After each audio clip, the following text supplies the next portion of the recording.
teenage girls in particular get put on this for things like acne. They get on it because they have bad cramps. And it's like they don't understand that there's this potential really devastating set of side effects that's associated with it. And I don't think that their doctors do a very good job of communicating this to them or to their parents. And the fact is, there's now research coming out that suggests that girls who go on hormonal birth control when they're teenagers are at a greater risk of developing major depressive disorder across their lifespan after they go off of it. And this suggests that it may cause developmental changes in the brain. Today on Toxic-Free with KB, we have an incredible guest whose research is transforming the way we think about women's health, hormones, and the hidden impact of birth control. Dr. Sarah E. Hill is a leading researcher, author, and expert in evolutionary psychology, best known for her groundbreaking book, This Is Your Brain on Birth Control. Her work uncovers the ways hormonal contraception influences not just our bodies, but also our mood, decision-making, and overall well-being. In this episode, we're diving in deep into the connection between hormones, mental health, and the toxic load our modern world plays on women's bodies. Dr. Hill will be sharing insights on how we can support our hormonal health, reduce toxic exposure, and make informed choices about our well-being. Get ready for a powerful and eye-opening conversation with Dr. Sarah E. Hill. Welcome to Toxic-Free with KB, the podcast where we dive deep into the world of what it means to live a toxic-free life. I'm your host, KB. I'm a toxic-free lifestyle advisor and a diehard advocate for clean living. All right, Sarah, I do have a burning question and kind of why you're here, so we might want to just jump into this. How do synthetic hormones contribute to toxicity in our lives? And here we go. Yeah, that is a really big question. I mean, I think it depends on how we want to define what that means. And, if we're talking about toxicity as anything that sort of deviates from the natural state, then I'd say that hormonal birth control definitely does a big job in terms of sort of leading us to deviate from that state because it creates a state that's completely not of nature. Right, it suppresses women's own hormone production and then replaces it with a daily synthetic. And there's not a whole lot that's natural about that. Oh my gosh. Yeah, more on the toxicity of that, But your book, This Brain on Birth Control, explores how hormonal contraception affects women's minds and bodies. So how does the birth control pill work in the body? Well, the first thing that you need to understand how the birth control pill works in the body is to understand how a natural cycle works in the body. And so let's just talk about that for a minute. For a naturally cycling woman, you get this nice waxing and waning between women's two primary sex hormones, estrogen being the dominant sex hormone during the first 2 weeks of the cycle, and then progesterone being the dominant sex hormone during the second 2 weeks of the cycle. And for women who are using hormonal birth control, what you do is every day you take a synthetic, right? And you take the synthetic is set up in a way that it has relatively low levels of estrogen and then relatively high levels of synthetic progesterone, which is known as a progestin. And getting this hormonal message, high progestin, low estrogen, makes the brain believe that it's just ovulated, right? So it believes that it is in the luteal phase of the cycle. And during that time, the brain does not stimulate the ovaries. And that's actually how you get pregnancy prevention is the brain is not stimulating the ovaries. Ovaries never get stimulated, eggs are never produced and never released, you never get pregnant. But what this does is it creates this synthetic state of every day being relatively high levels of progestin, relatively low levels of estrogen. And the result is that for a woman who's on hormonal birth control, she doesn't have that beautiful waxing and waning of the two primary sex hormones going through a state dominated by estrogen and then a state dominated by progesterone. Instead, she gets this same daily message, progestin, progestin, progestin, progestin. And this can create a very different psychological state for a woman than what is created when she's naturally cycling. If you're on the hormonal birth control pill, it basically keeps you at a constant low state. It really flatlines your hormones, right? So it goes from having these big, beautiful peaks and valleys that a naturally cycling woman has, and then it keeps them very low and constant. And the hormonal message that's created by hormonal birth control isn't one that generally feels as good to women as some of the other periods of a natural cycle. Yeah. So just, for example, most women, soon after the time that they get their period, when their period is getting wrapped up and they're going into the part of their cycle that's dominated by estrogen, most women feel really good. I mean, they feel sexy, they are sexually motivated, they have a lot of energy, they're really interested in pleasure and other things. And women who are using hormonal birth control never get to experience that because they are only going, in this synthetic state that's created by this fake progesterone, this progestin, and then estrogen levels are kept really low. And when we look at some of the things that birth control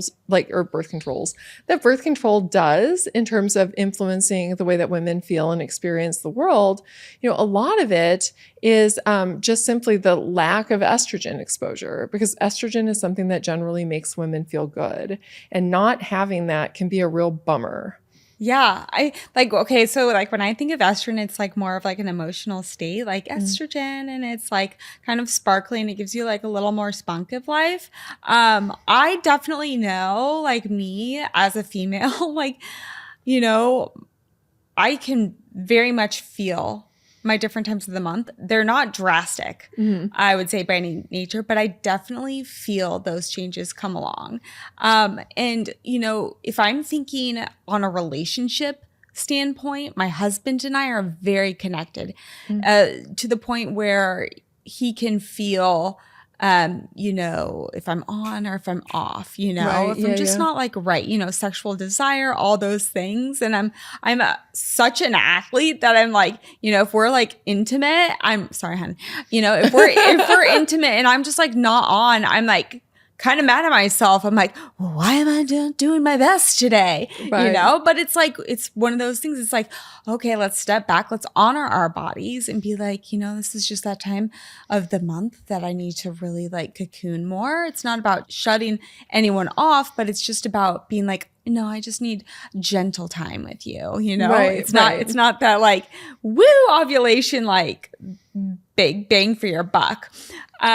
So you were talking psychologically, how hormonal birth control affects the brain, really. Let's kind of like jump into that a little bit more. Sure. So, I mean, the first thing that we need to know before we can even kind of dive into that is just that the brain is covered with receptors for sex hormones. I mean, they're everywhere. And the reason for this is that, here we are, this, female body in this female brain that is wired for pregnancy and reproduction. Yeah. And, our body and our brain has to totally remodel itself into, a totally different version of itself when it's pregnant compared to when it's not pregnant. And because of this, we have a body and a brain that is wired to be super sensitive to our sex hormones. And so there's no major area of the brain that doesn't have receptors for sex hormones, right? And so we tend to think of like, sex hormones as being things that affect puberty and, things like that, or like reproduction. But you don't think about the fact that research finds that sex hormones are involved in everything ranging from the nature of our stress response to our ability to form friendships with other people. They affect who we're attracted to. They influence our sexual desire. I mean, they're part of who we are, and they're part of what our brain uses to create who we are. And so changing that is something that can have a really sweeping impact on the way that women experience the world, ranging from everything from the way that they process stress, right, to who they might be sexually attracted to. Can you name some examples of that? Like the ways that they process stress? Like how has their vision, how has their lens of the world of interpretation changed? Right. Yeah. No. And so I wish that I had a larger answer about the lens, but I can't tell you what we do know. And what we do know is that for women who are using hormonal birth control, they don't experience the same usual waxing and waning of the stress hormone cortisol that naturally cycling and other healthy adults do. So most of us, if we're experiencing stress, so imagine you and I stuck in traffic, right? And we're like, oh yeah, and we can totally imagine that here. Having driven down from Santa Barbara, you know what that feels like, and your body will start to release cortisol. And this is a hormone that tends to get kind of a bad rap. Everybody thinks that it's like a bad guy because it's related to stress. But cortisol is actually a good guy when it comes to stress, as long as it's not chronic. And what this means is that if you and I are experiencing something stressful, our body will release cortisol, because that's part of how our body helps to resolve the stressful situation. It dumps fat and sugar in our bloodstream. So if we're being chased or something like that, we're able to make a quick getaway. It primes the birth of new neurons in our brain, so we're better able to remember things that are happening in that type of an environment. And it helps us be able to regulate our emotional responses in response to stress. And so it does a bunch of things where it directs the body's resources toward managing whatever the stressful situation is. And so cortisol is actually good, and it's part of how our body copes with and recovers from stress. And because of that, when you and I are experiencing something stressful, our bodies are releasing cortisol because it's serving that purpose. For women who are using hormonal birth control, what the research finds is that they don't get cortisol release in response to stress. And instead, their release of that stress hormone is actually blunted, meaning that it's less than what we tend to see in regular healthy people. And this is something that's potentially troubling because A, it means that they're going to be less able to cope with and manage stress.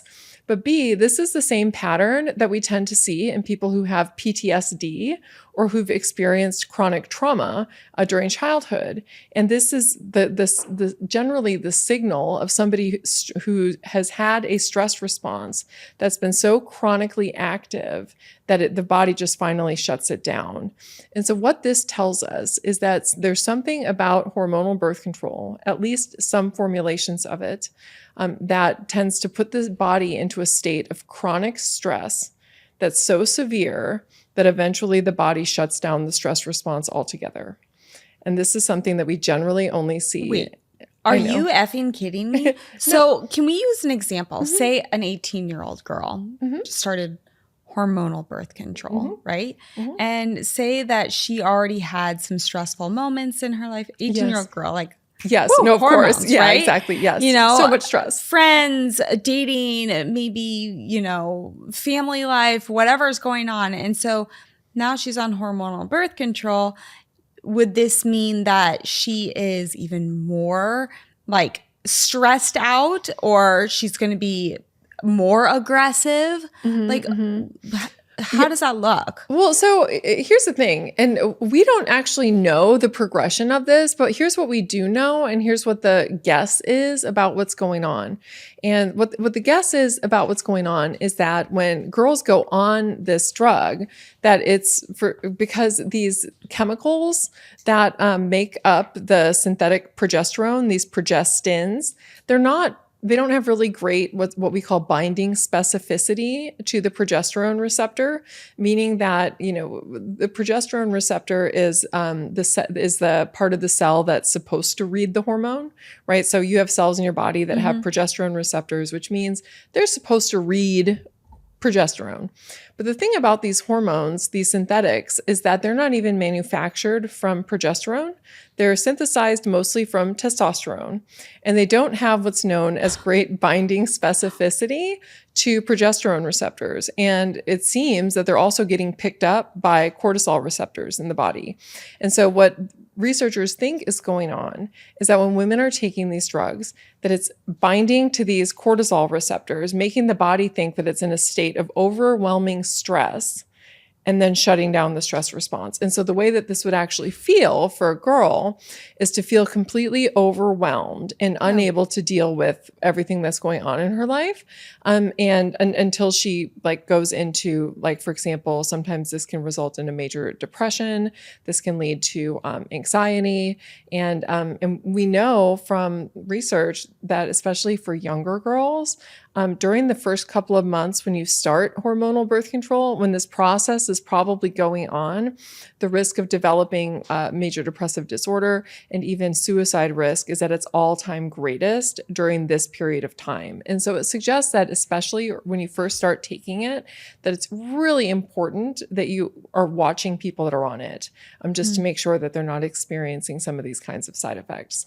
That is terrifying. I'm looking at everyone out there. That is absolutely, I almost want to start crying out there, because it's almost like some people go on this hormonal birth control for such reasons that they can actually maybe work out naturally. Yeah. And it kills me that we live in a society that most of the time, you know, people just want quick fixes and instant gratification on things when it's not really instant or gratifying in the long run. Ladies, let's talk about something we all use but don't always think about, our period products. Did you know that most tampons and pads on the market contain harmful chemicals, synthetic fibers, and plastics? Yeah, not exactly what we want in our bodies, am I right? That's why I am so excited to introduce to you Tampon Tribe, a brand that's changing the game with 100% organic, plastic-free, and toxin-free period care. Their tampons, pads, and liners are made with certified organic cotton, which means no chemicals, no dyes, no synthetics, just pure, safe, and sustainable protection. Plus, Tampon Tribe is completely zero waste, their packaging is compostable, and their products are biodegradable. So you're not just taking care of your health, you're also taking care of the planet. I've made the switch, and let me tell you, there is absolutely no going back. If you're ready to ditch the toxins and go organic, head to tampontribe.com and use code TOXICFREE20 for an exclusive, yes, exclusive 20% off at checkout. Guys, this is the highest discount out there, exclusive to Toxic Free with KB listeners only, so stock up and save. Your body deserves the best, so please give it a gift and go toxin free with Tampon Tribe and use code TOXICFREE20.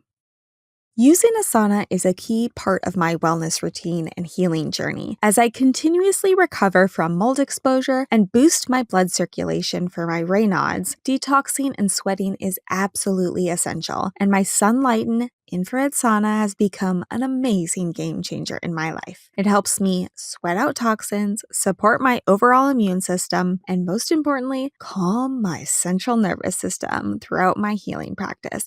We could all use a little more of that, could we? The gentle, low EMF infrared heat helps me relax, de-stress, and feel like myself again. If you are looking for a natural way to reduce your toxic load, boost circulation, and promote deep relaxation overall, I cannot recommend Sunlighten enough. It's been an essential part of my personal healing, and I know it can support you too. Head to toxicfree.com, go to my shop page where you'll see the Sunlighten ad, and use code TOXICFREEKB at checkout for up to $1,400 in savings on your sauna. Guys, yes, $1,400 in savings. Your body and your nervous system will absolutely thank you.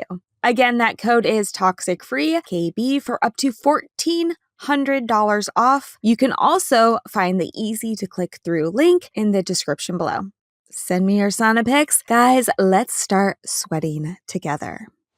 No, and especially like as you were saying, a lot of teenage girls in particular get put on this for things like acne, or they get on it because they have bad cramps. And it's like they don't understand that there's this potential really devastating set of side effects that's associated with it. And I don't think that their doctors do a very good job of communicating this to them and to their parents.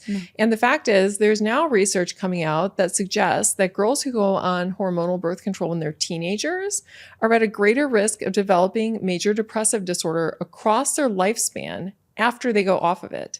And this suggests that it may cause developmental changes in the brain. And this would make sense because for a girl whose brain is still developing, which your brain is still doing until you're in your early 20s, but I think a really, sort of good cutoff age is like 20. But like if you go on the pill 20 and younger, your brain is still in a period of rapid development. And your sex hormones play a really important role in that pubertal brain development that's going on.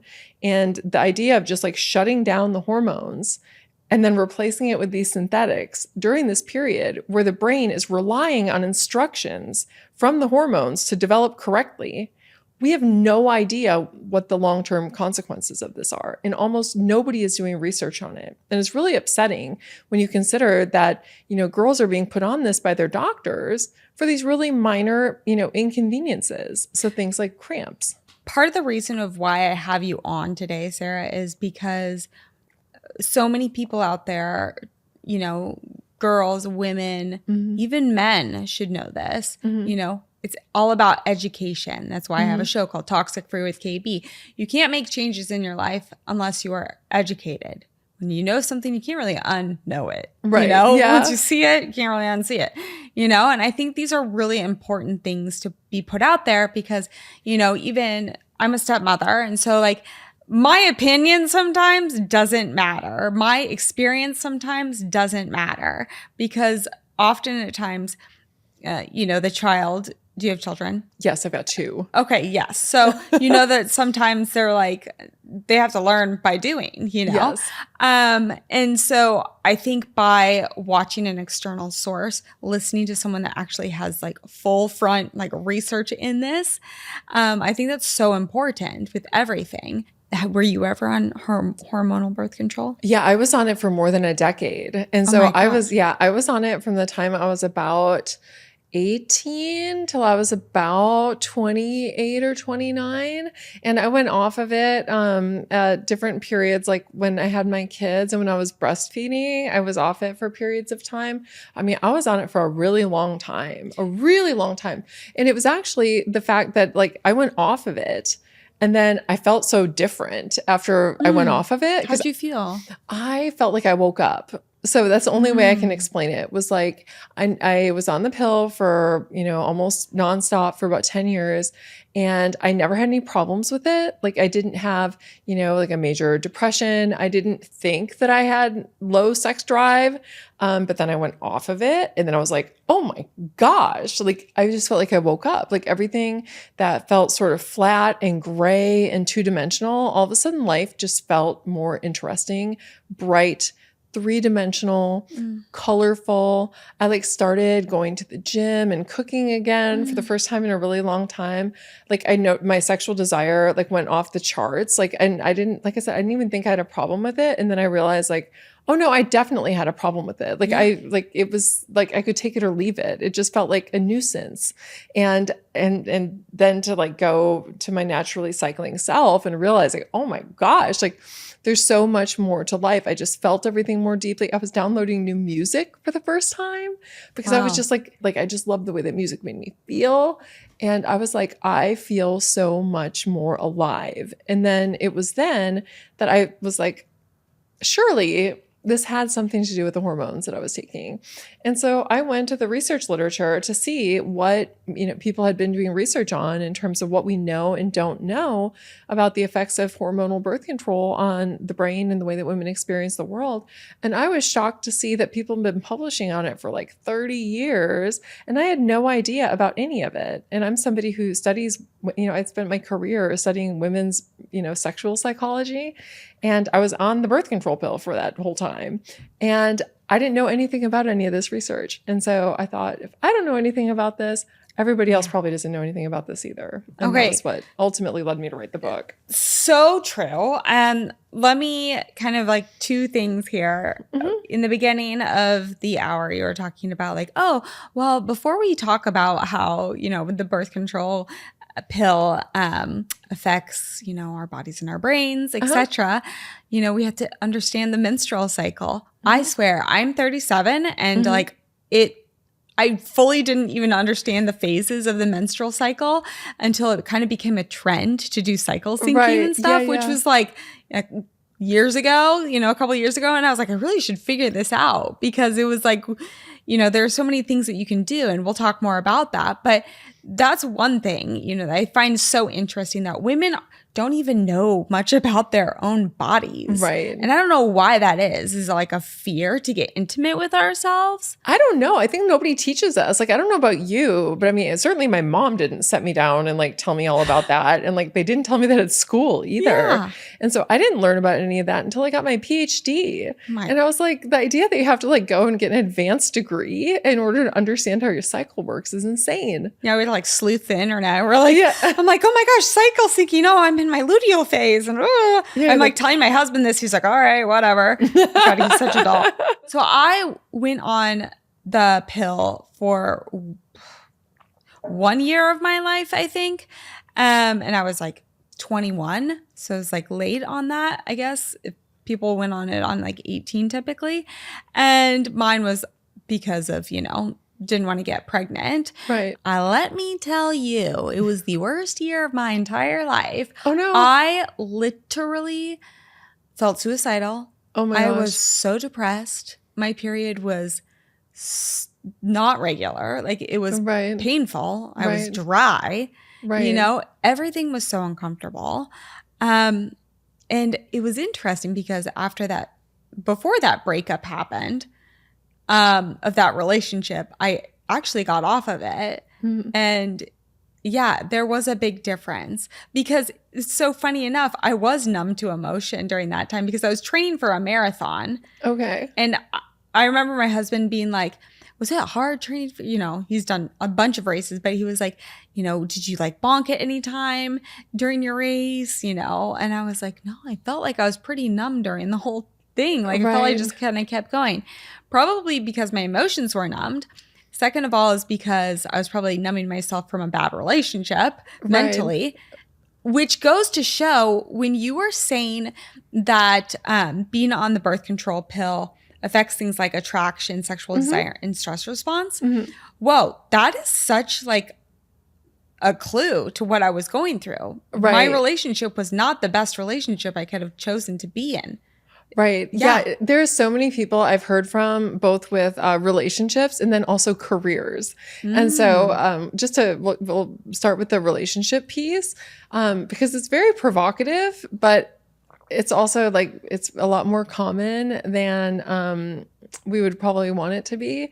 And that is that if you choose your partner when you're using hormonal birth control, that then you choose to go off of it, that it can like impact your attraction toward your partner.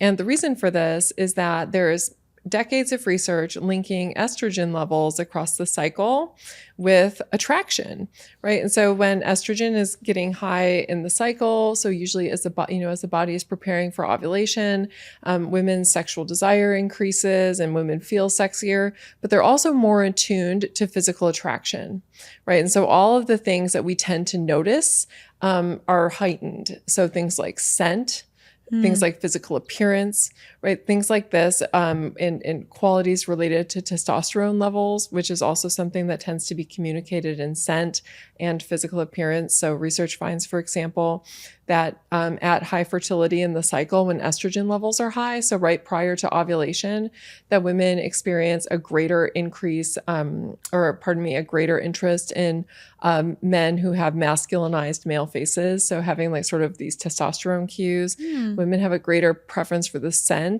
of testosterone metabolites on t-shirts. So women are better able to pick up on the scent of masculinized men.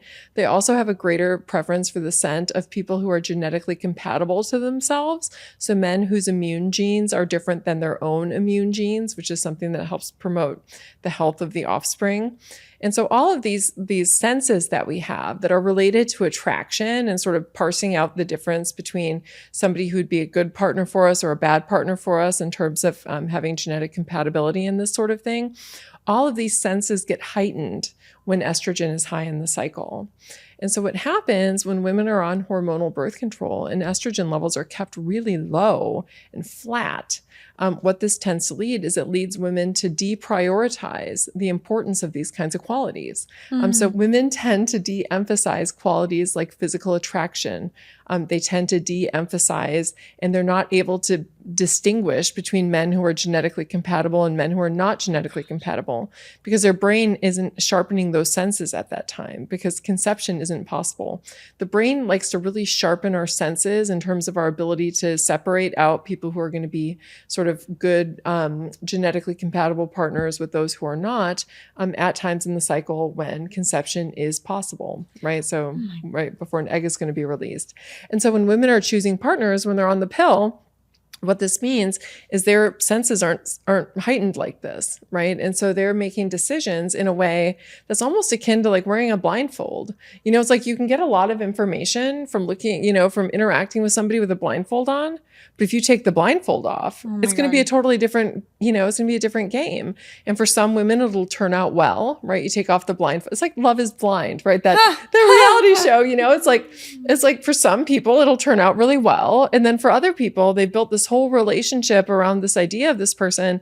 And then all of a sudden, if they start cycling again, and all of a sudden estrogen is heightening their attunement to all these qualities that are now important to them, it doesn't always end up well. And it can lead women to be either unattracted or less attracted to their partners. Now, the plus side, it can also lead women to be more attracted to their partners, right? Because if a woman happens to have chosen as a partner somebody who is genetically compatible and has these different qualities that women's naturally cycling brain would also desire, and then they go off the pill, in that case, what research finds is that women are more attracted to their partners, right? And so it's essentially like, it's like removing a superpower that women have when they're choosing partners, and sort of like having women choose their partners blindly. And then ultimately, sometimes it ends up well, and sometimes it doesn't end up well. Mine, unfortunately, did not end up well. This is really interesting. Once I'm hearing all this, like, these facts behind it, during that time I was actually in an abusive relationship. Oh my gosh. And I'm getting kind of like images of that, like, wow, I felt so low, and I felt like everything was not colorful during that time, and I wasn't who I was. I lost a lot of my personality. And I'm generally a happy person every single day. Everything seemed very dark and brown. I don't know why. It's so interesting because, I was on it for a really long time, and I didn't think that I was having any problems with it. But then, I had always had a narrative about myself that I was somebody who was really anxious, right? And I was a total workaholic with no work-life balance. And that's not really true. Like, I am a hard worker, but I like balance, and I'm not somebody who's anxious. And it took me 10 years of being off of it before I actually realized that this was just, this was who I was when I was on the pill. This wasn't me. Because I was on it for so long, it was like, I thought that's who I was. And I've heard from so many women who've had that experience where they were on it for a long time, and then they go off it. And after a few years, they realize, I'm a different person than what I was. Yeah. And for most of them, they like who they are better. They like being able to experience themselves. And even though there are more downs, right? And I'll be the first to admit that, being a naturally cycling woman, there's a lot of amplitude, right? There's like great highs, and then there's great lows. But I absolutely wouldn't trade it for the world.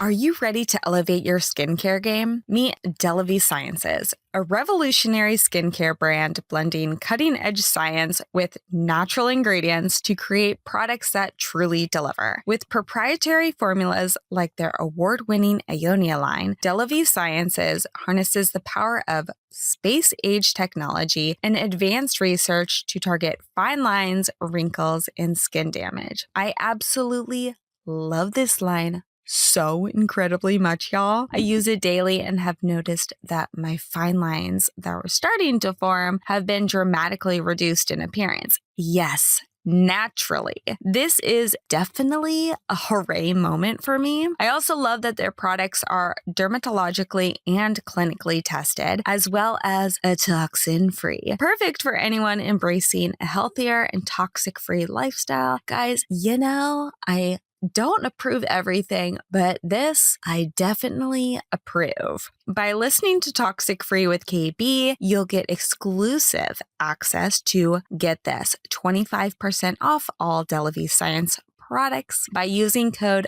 TOXIC-FREE, because your skin deserves science, not shortcuts. Once again, visit delavisciences.com today and use code TOXIC-FREE for 25% off and experience the future of skin health. To hear more about this innovative skincare line, listen to my entire interview with one of the founders of Delavi Sciences, Dr. Kyle Landry. I think one of the hardest things to incorporate change into our lifestyles is probably our cleaning products, because a lot of people think just because that smell is coming out, that means it's clean. But truly, y'all, you've heard me talk about this time and time again, that smell could actually be a toxin. So something that I've actually incorporated in our household, and I actually send the kits to all of my friends and family members as gifts time and time again, is Branch Basics products. Guys, Branch Basics never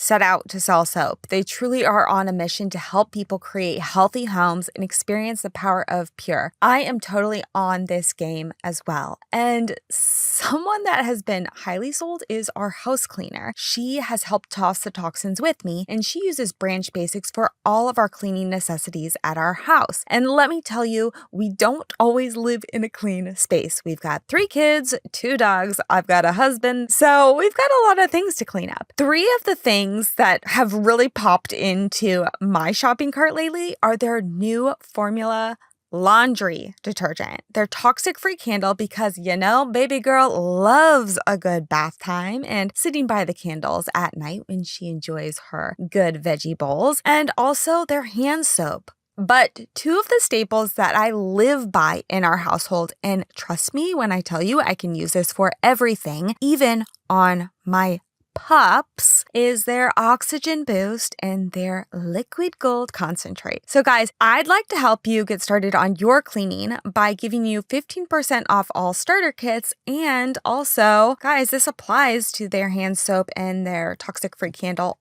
All the things. Not only will you get your starter kit, but you can get a whole bunch of other items to stock up on. Give the gift to yourself and use my code over at Branch Basics, which is Toxic-Free KB. Guys, again, if you want 15% off, use Toxic-Free KB. I think those are great lessons for us too, to really tap inward and look in the mirror and say you are here for you. You've got to take care of yourself and nurture yourself. I was even talking to my therapist one day and saying this is my year to mother me. My inner child, Right, do the work on that. So I think it's we always have to have that relationship on ourselves, put ourselves to bed, take ourselves for a walk, feed ourselves great food, give ourselves a bath, whatever it may be, know? And I also love the point when you were saying about picking a partner, and women have these great senses, it almost made me think about opposites attract a little bit. But we all know, I know personally, pheromones work. Yeah. They're so vital. My husband and I have awesome chemistry, and, I feel very clear in my decision-making with him and direct, and it's very empowering, not being lulled or dulled with life, life's essence. Right. Yeah. The way that I've heard people explain it, and I think that it's really interesting, and I've heard this with respect to the partner choice, and then also just the way that they're handling their careers, is that they feel like a worker ant, like a drone. Oh, where it's you have no sexual desire, you have no sexual energy, you're sort of just marching through life. You're not having anything pull at your intuitions and pull at these pheromonal cues. Instead, you're just marching onward every day, doing working in whatever sort of mine the ants work in, and then just marching home and just having this sort of colorless existence. And I have to say that definitely resonated with me from my own experiences. It wasn't that my life was bad. I had many beautiful moments during the time in my life when I was on the pill. I just think about how much better it would have been to be able to experience those as a full functioning human being, instead of, a flatlined person, which is ultimately what it felt like. Yeah. High running, or actually, I guess you would say the cortisol level is kind of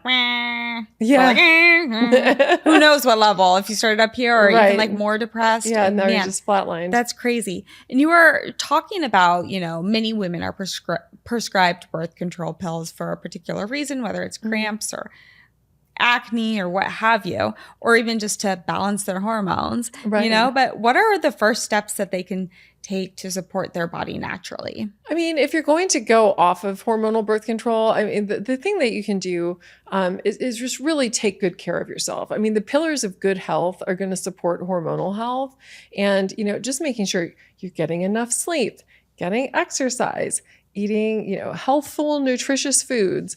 all of these things, getting social support. And actually, this is one of the ones that I think that tends to get dismissed a lot. And I think that partly it's like we live in this hustle culture where everybody's got to be moving around all the time, and like we sort of thrive on stress.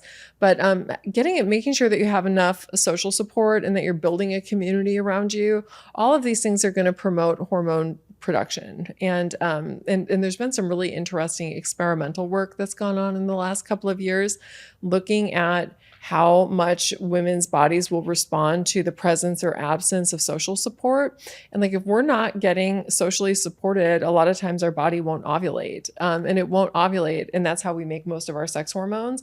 And the reason that we don't do it is our body does not want to release an egg out into the universe and open up the possibility of pregnancy if we're not in an environment where pregnancy is a good idea. So when there's danger, when we're lacking social support, when we're lacking enough calories, right? These are the things that lead women to suppress ovulation and prevent hormone production, right? And so anything that we can do to support our hormones will ultimately support our overall health, and vice versa. So supporting your health will also support your hormones.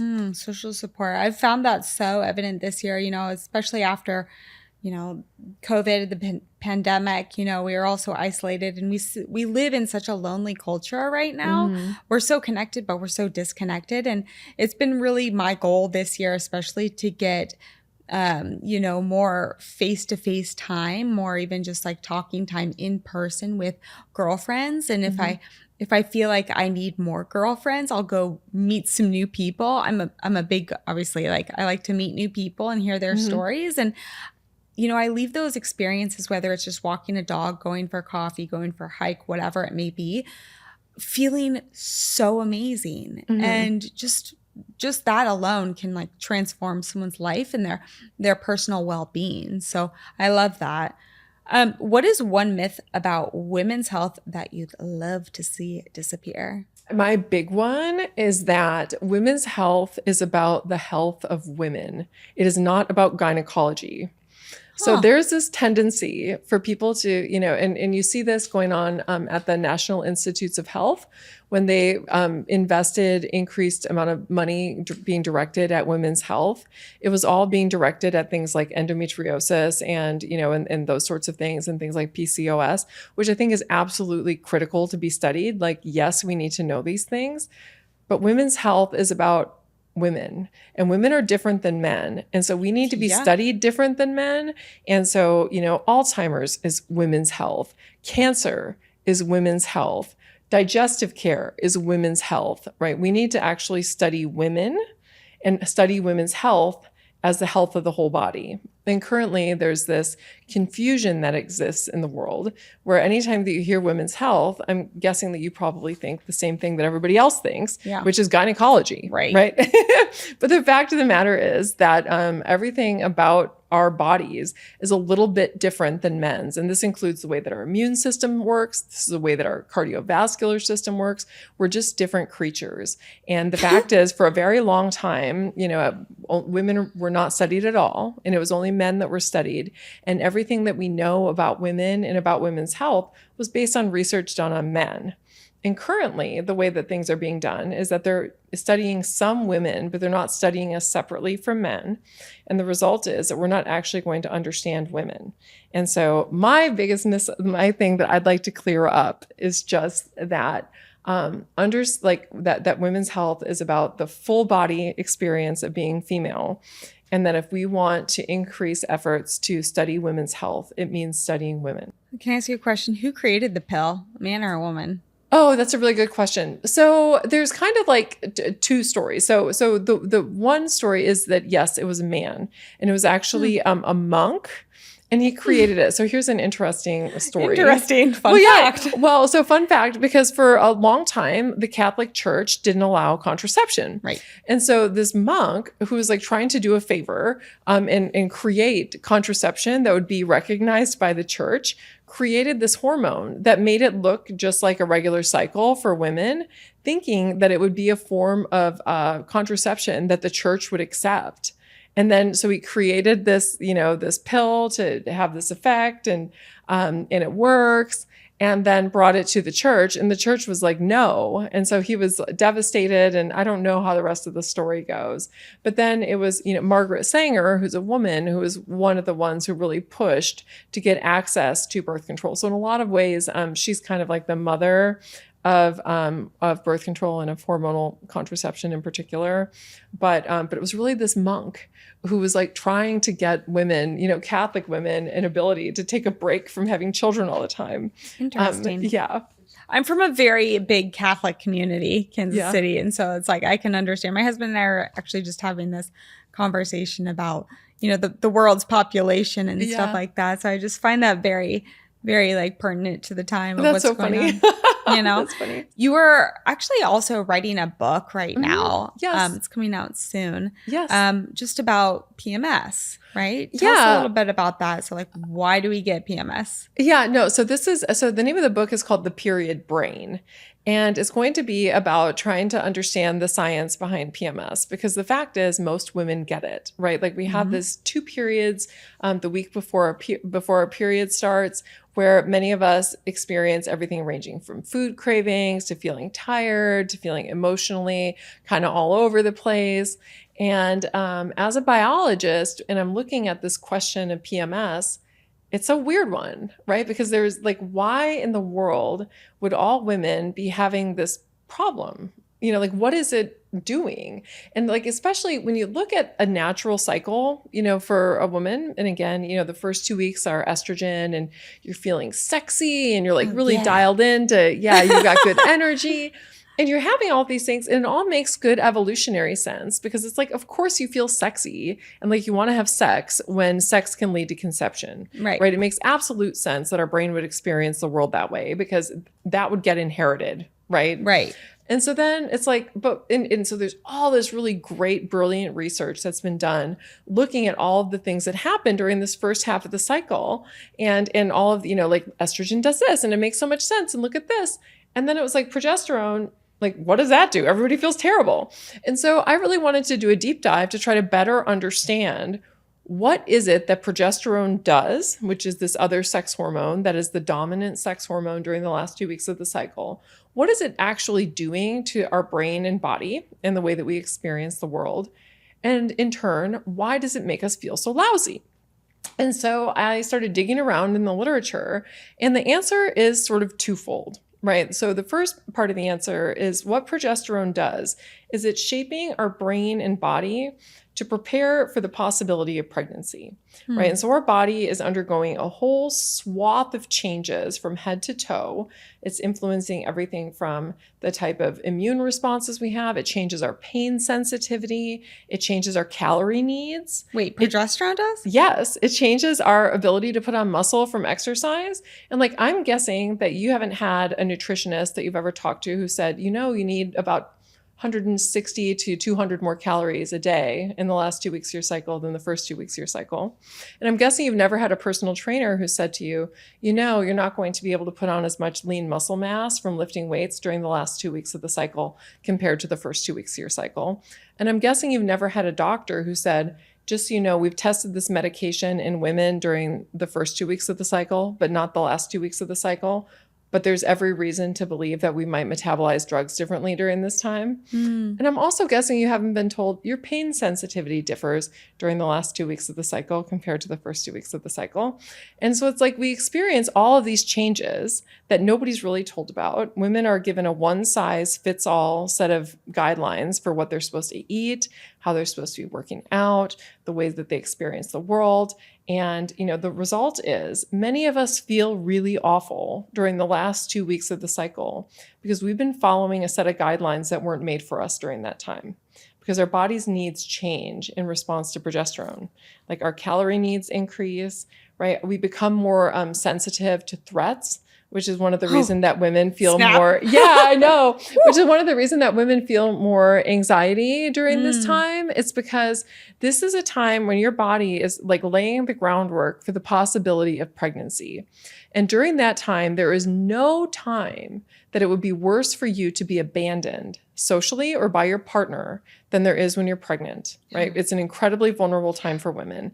And so what our brain does is when we're vulnerable to something, it actually lowers the threshold for what's necessary in order for the alarm bells to go off, right? This is why when you watch a scary movie and then all of a sudden you see a shadow, you jump because it's because when your brain is when there's danger afoot, right? Your brain lowers the threshold on what's required before it rings the alarm bells. And the same is true for progesterone, because our body is preparing for pregnancy, which is a period of extreme vulnerability, and it actually lowers the threshold for what our brain needs before it rings the alarm bells, because it thinks that something's going on, something terrible, which is why, women will get accused of things like being paranoid or, being overly jealous. Yeah, exactly. And it's because our brain is literally following a different set of rules during that time than it is in the absence of that hormone. And so I wrote this book, one, to try to help women understand, how is it that we got to this place, right, where we all believe that we have this thing that's wrong with us. And the fact that, there are all of these changes that our bodies undergo during this time, including, how many calories we need and so on. And because we're not told about them, many of us end up with these experiences that we think of as being something pathological or disordered, because nobody told us what we're supposed to be doing. It's if you're not eating enough calories a day, you're going to have food cravings. Oh, yeah. Right? And you're going to end up eating then, because you're trying to withhold yourself from eating what your body actually needs. You're going to end up eating a bunch of stuff that'd be a whole lot worse than what you would if you actually just leaned into the fact that your body is telling you it needs more calories, because it does. And we need more sleep, and we're more sensitive to danger, and so on and so forth. And it's sort of providing women with a set of guidelines about what that last 2 weeks of our cycle is actually requires of us, right? So that way women can be able to change their lives in ways that will be better suited to their female body, because the set of guidelines that most of us have been given are one size fits all, and they're based on a man's body. And so it's finally giving women a set of understandings that are for themselves. Oh my gosh, so many things. So basically, what I'm getting is that we're bringing women's health back to understanding the whole body, the whole body connection, right? Meaning the brain and the whole thing, everything in between, the brain to the ovaries, right? Yeah. Connecting them back together, because what hormonal birth control is doing right now is separating them. And the PMS, where I'm getting, is it occurs because it's trying to create a safe haven for us to be in, so we can move into that next phase of ovulation, all the things, all the good things. So my fun question is, how do our loved ones treat us during those moments of PMS? Right. What should our husbands do? Yeah. What should they do? And how should we treat ourselves besides just lean in? How should we treat ourselves? Right. I think that we need to treat ourselves with kindness during this time. I mean, there's our bodies are under a lot at this time. Your body is having to build this endometrial lining, which is incredibly metabolically expensive. It takes a ton of amino acids. They've done amino acid profiles of women's bloods, taking their blood over different periods of time. And what you see is that women are depleted of amino acids during this time because their body is using everything to build endometrial tissue.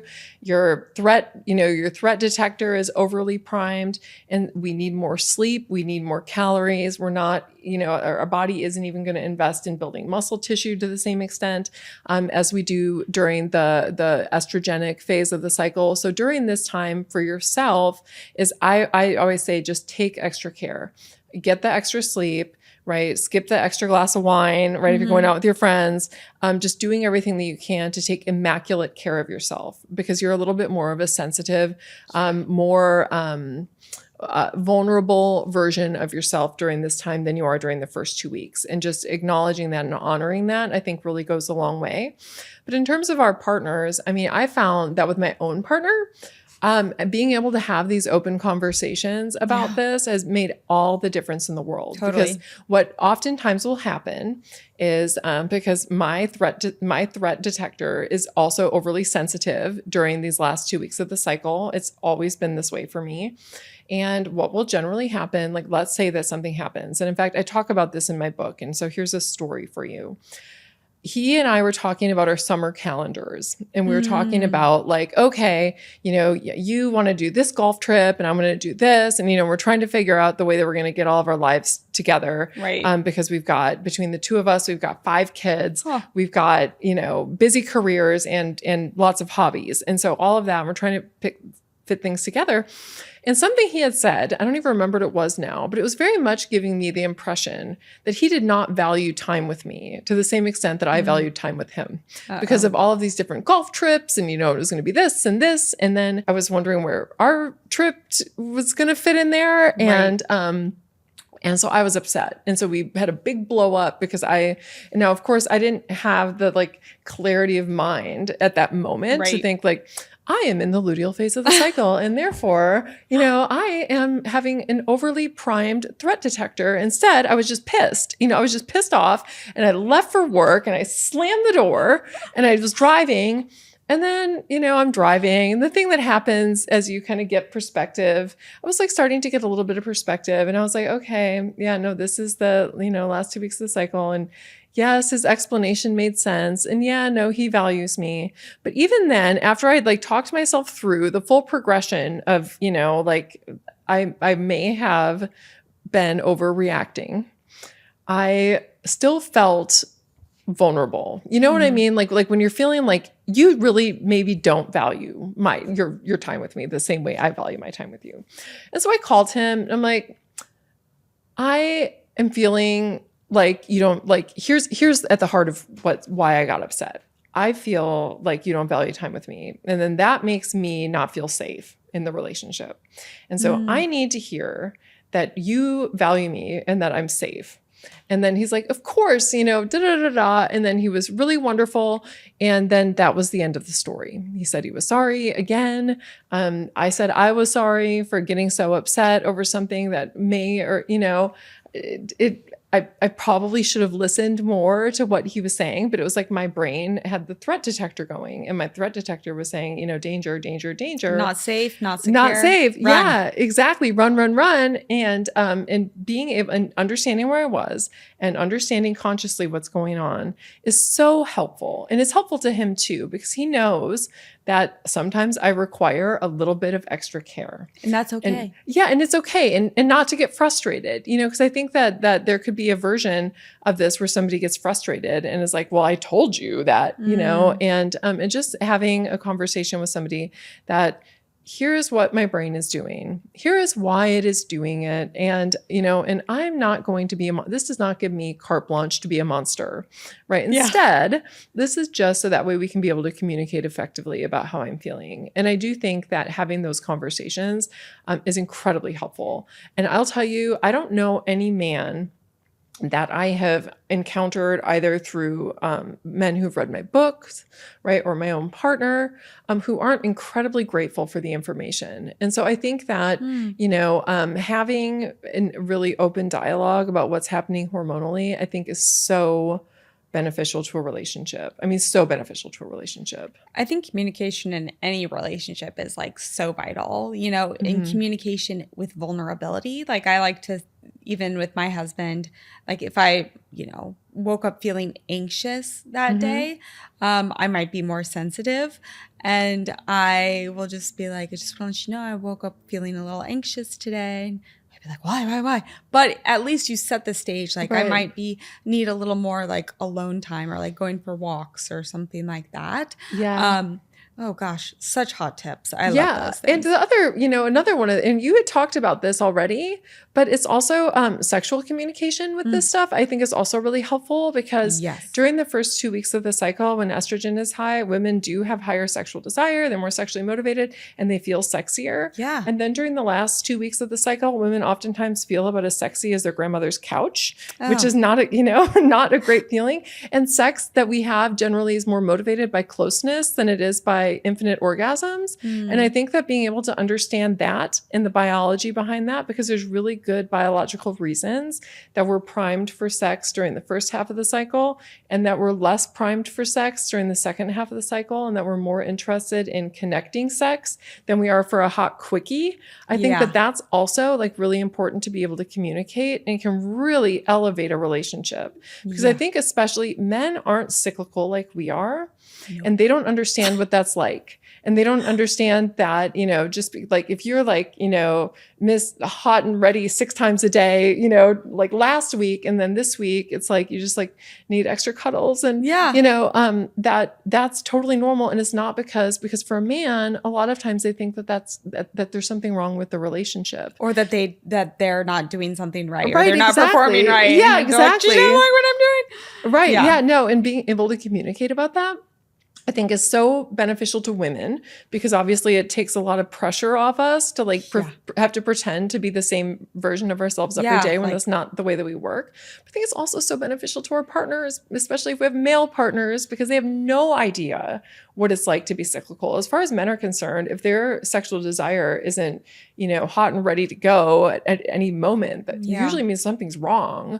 And so then they project that onto us and think that there's something wrong. And then it becomes really problematic. And I think that being able to understand these things, you know, the problem with this is that most of the time women aren't taught any of this stuff. Like, as you had noted, I mean, it's like, it took me a PhD to learn this. It took you, you know, going through life to figure this out. Social media. Yeah. And it's like, it's hard to communicate that with your partner if you don't know it yourself. No. You know, and so it's like really educating yourself about your body and then being able to communicate that with your partner. I mean, I think it's everything. Yeah. Connecting the whole body once again. Yeah. So ladies, like you might have 5 orgasms one time and then like a half another time. You know, just don't be hard. No pressure. Right. Hormones, like hormonal reasons for everything. You're all good. You were mentioning you might need more amino acids at that time and how vital those are. What are some examples of great amino acids that female can get into her system? I mean, the easiest way to get a complete set of amino acids is eating high quality animal protein. And so like that will kind of do the trick right there. But you can also use plant-based sources. I eat a more plant-based diet than I do. Yeah. So, and you can get, if you eat like a really complete, you know, plant-based diet, you can get all the amino acids that you need. What are some examples? Well, just to give you some examples, like if you eat like tofu and you eat, like, let's say that you have a big bowl of like quinoa and tofu and like some roasted or steamed vegetables and like some nuts and some seeds, you're good. You're gold. Nice. You know, so anything that just is like full of, you know, like nutritious goodness, you know, it's like, it's like, you know, like some leafy green things, some orange things, and then, you know, some quinoa and some tofu. Like it's making me hungry. I love it. I know. Actually, it's so funny. You were mentioning, like, I bet you didn't have a functional nutritionist that told you this. I'm like, actually, my mom was a functional nutritionist. So like what I like to tell people is eat the rainbow. You know? Yeah. Eat from the earth, right? Yes. Get clean sources of items. If it's animal products, you know, I don't eat animal myself, but we do have, you know, my husband's big on the barbecue. He smokes a lot of things. I always say, like, it's totally fine. You just have to get very clean sources of the item. Yeah, no, exactly. It's like, whole, like, as close to the earth sources of food is like always the best. And, you know, my background is in evolutionary biology. And so just like understanding that our species survived for millions of years without nutrition labels, right? And without all of this, like, you know, nutritional nonsense that we get from, you know, influencers telling us that we have to do this or we can't do that. If you eat whole foods, right, that our ancestors would recognize, right, and from sources that are similar to what our ancestors would have eaten, you're feeding your body well. Yeah. I love that. That kind of drives me into my next question about environmental toxins and hormonal health. How do environmental toxins, like chemicals in foods, beauty products, and plastics, disrupt our hormonal balance? Oh, goodness sakes. Yeah. No, our hormones are all messed up. I mean, I think that we all know that. And so just like one of the big sources of endocrine disruption, before we even get into the toxins in plastics and water, comes from being overweight. And that is because when you have body fat, what it does is it aromatases. And so there's this enzyme called aromatase, and it gets released in response to body fat. And the more body fat you have, the more aromatase gets released. And what aromatase does is it turns testosterone into estrogen. And so men have lower levels of estrogen than ever before, or lower levels of testosterone than ever before, and higher levels of estrogen than ever before, in part because they have too much body fat. And having excess body fat then leads to an increase in aromatase, a decrease in testosterone. And this is true for men. This is also true for women. And so a lot of women are having these symptoms of estrogen dominance that are the result of their body converting testosterone into estrogen. So that's one of the sources of endocrine disruption based on our current environment. And I blame our current environment because many people who have excess body weight, it's because of all the terrible food in our environments, because there's a lot of things out there that aren't nourishing our bodies and that are addictive. In terms of endocrine disruptors, anything that's plastic, anytime that you can avoid plastic, we avoid plastic. I think that that's a smart thing to do. Many plastics will leach out into the water and they can be endocrine disrupting. You can also get endocrine disruptors in the form of things like phthalates. So things that are in like your beauty products and moisturizers and anything with a scent. Fabric softeners can have these things in them as well. And all of these things can ultimately disrupt your endocrine system. A good, sort of rule of thumb is, if you are, because all of us live in this world, right? We live in a world where there's plastics and you can't totally avoid everything. And if you're somebody who can't avoid everything, because none of us can, is again, having a really high quality diet that has access to lots of fruits and vegetables. Those things actually have detoxifying agents that help our bodies process these chemicals without having them disrupt our hormones. Does it mean that they're going to work 100%? No, I'm afraid they're not. It's like all of us, endocrine disruptors, I think, are here to stay.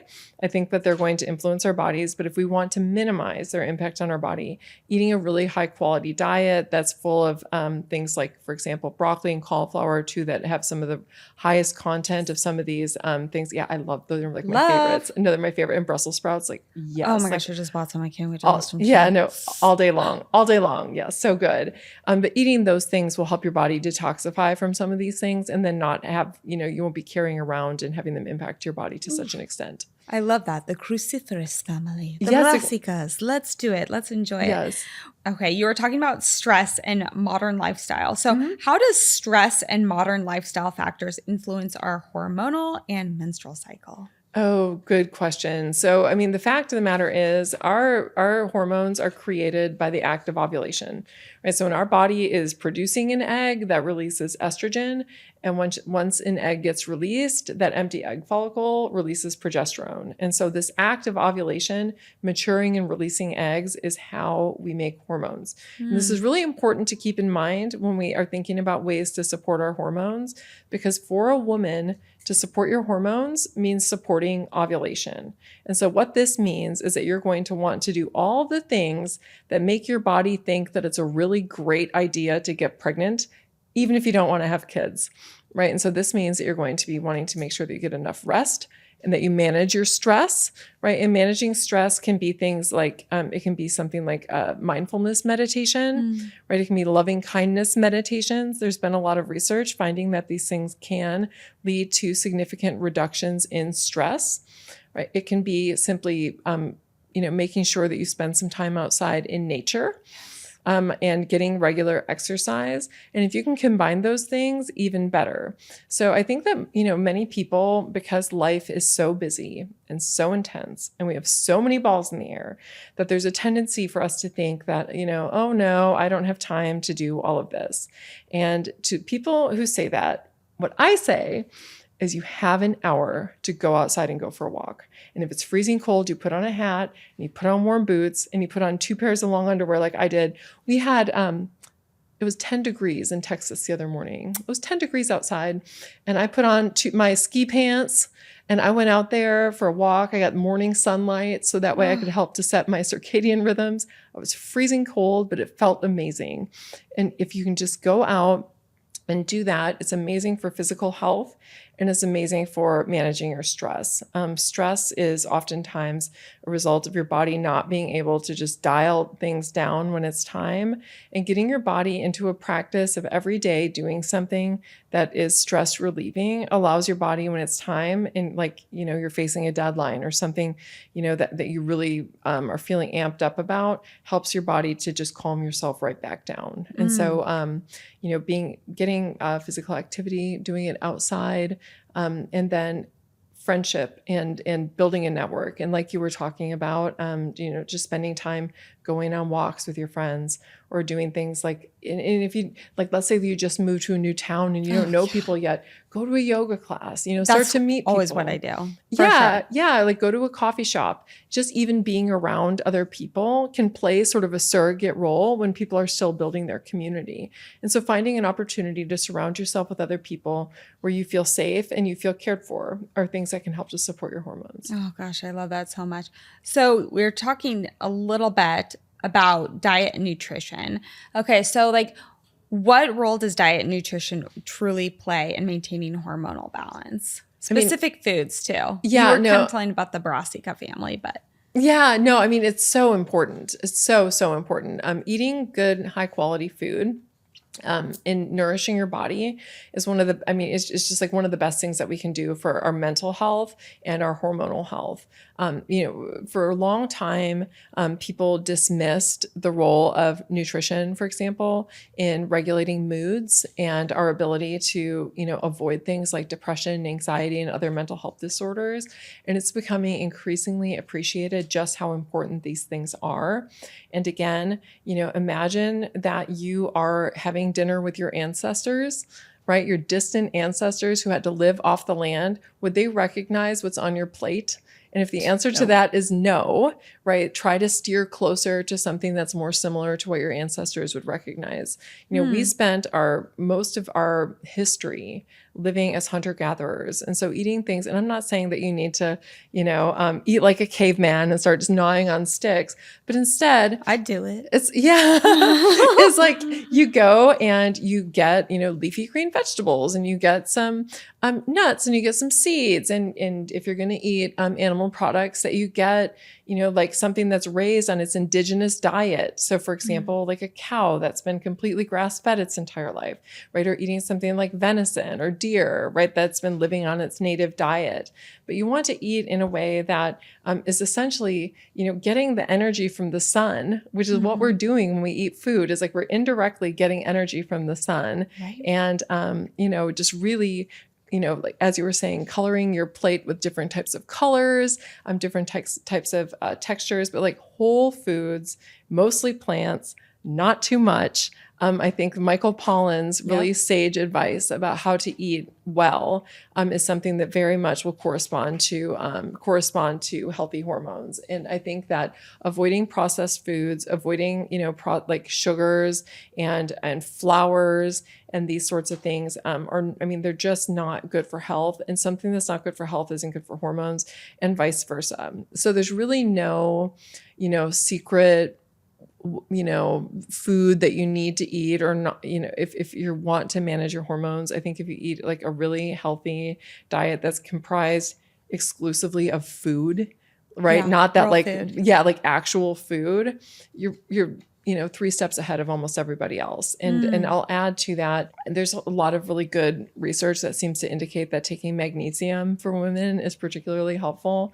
And so in terms of like supplementation, I think that magnesium can be super helpful for women, as well as, of course, vitamin D3 for women who are experiencing not enough sunlight every day.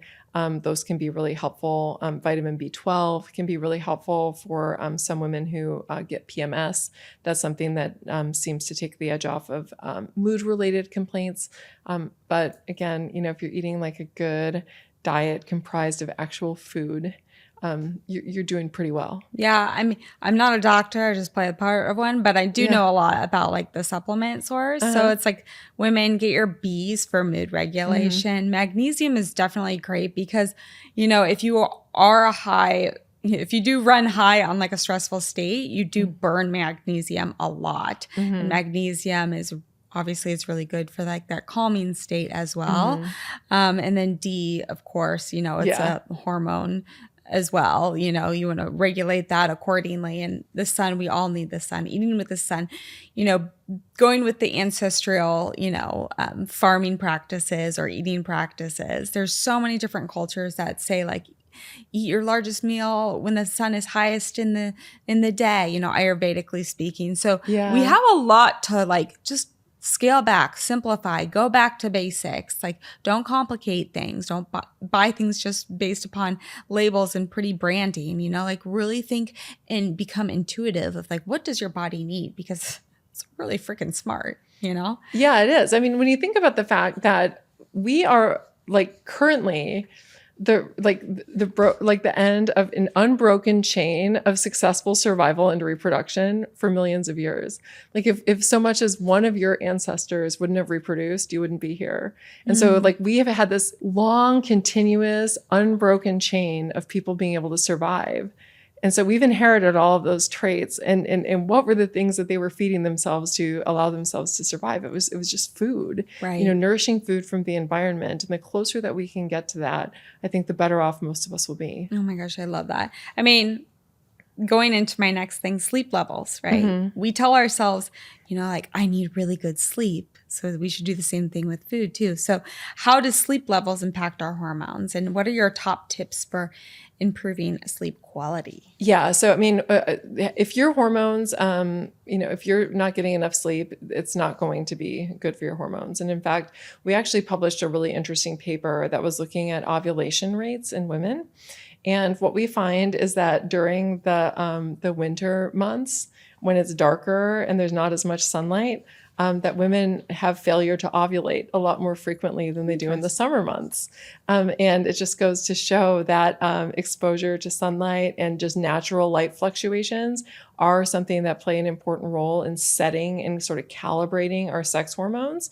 And so anything that we can do to support that is going to be beneficial. Getting enough sleep. A lot of times what this means for people is that they need to start dialing things down long before they start. Like a lot of times people will be go until like 10 o'clock at night. Nope. And then they get ready to go to bed and they're wondering why they're not tired. And then it takes them another hour and a half to just sort of like, de-escalate down. And so you need to pick a time, usually an hour, ideally 2 hours before you're actually going to be going to bed, to start to kind of dim the lights a little bit, get yourself into a bedtime routine. And that could be whatever you want it to be. It can be reading a book. It can be spending time with your kids, right? But doing things in a way that is intentionally guided toward relaxing and calming down your nervous system before you go to bed. So for me, in my times before I go to bed, usually about an hour and a half before I go to bed, I'll take my magnesium, right? And I take my magnesium and I have a sleepy tea. And so I have those things. If it's cold outside, a lot of times I'll take a bath. If I don't, I'll put on the fireplace. Like right now during the wintertime, I turn on the fireplace in the evening and I'll like read a book, or during football, I like football. So I'll like watch football games. Go Chiefs. Yeah. Still love you. Like watch a football game, but just with the real intention of like winding down and not checking email. And that's been a big one for me that I had to like stop doing. But I had to stop doing emails after 8 o'clock at night, because what would happen is I'd look at something and it would be something that I have to attend to. And then I'd be thinking about it all night long and and totally mess everything up. And so stop looking at your email. The other thing that you can do, in addition to sort of ramping yourself down intentionally, at least an hour before you go to bed, so that way you're transitioning in and are able to get a good night's sleep. Sleep in a cool room, so make it cooler. And if you are a cycling woman and you have a luteal phase, like I do, I need the temperature to be 1 degree lower during the luteal phase because I get hotter. Because your body temperature is higher. And I can definitely tell the difference if I don't add the extra temperature decrease during that time, and I get much better sleep during the luteal phase when I turn that temperature down an extra degree, but make a nice cool room to sleep in. And then the other thing that you can do is every day go outside before I think it's like 10 a.m. is ideally when you're supposed to do it. Get about 20 minutes of sunlight into your eyes. And so I like to do this when I go for a walk. I don't wear sunglasses when I'm out on my morning walk. And I'm doing this because I'm trying to let the morning light into my eyes, because this helps to set your internal clock and your circadian rhythms, which ultimately helps to set your daily rhythmicity and getting you sleepy and time to go to bed. But it also helps to set your hormones, and it sets your hormonal clock. So it also helps to support regular ovulation. So if you aren't somebody who wants to go for a walk in the morning, even though I'm going to urge you to do it anyway, is sit outside with your coffee with no sunglasses on and get 20 minutes of daylight. And if you just do that, that's going to help to put you on a good night of sleep. That is so beautiful.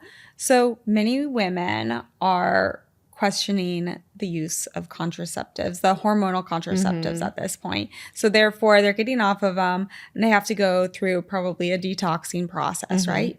Rid your body off of all of those. So what specific lifestyle changes or habits should we be taking? What can they expect mood-wise, and why is it so important to detox? Yeah, so I think that for some women, it can be a little gnarly when they're going off of it, if they've been on it for a long time, to go from being hormonally flatlined for years to all of a sudden having these big amplitudes of estrogen and even testosterone also waxes and wanes, and then progesterone. It can be a lot for women, and it can feel a little bit overwhelming. The good news is most women will get over it within a couple of months. Many women are cycling again within a month and then feel pretty normal within a couple. And most women will feel fairly normal within about 3 months. This isn't true for everyone. Yeah. And so if there's any listeners, like if you're one of these women that you're having a really tough time after you go off of it, unfortunately, this does happen. But you can certainly talk to your doctor, or there's a lot of really wonderful books that have been written.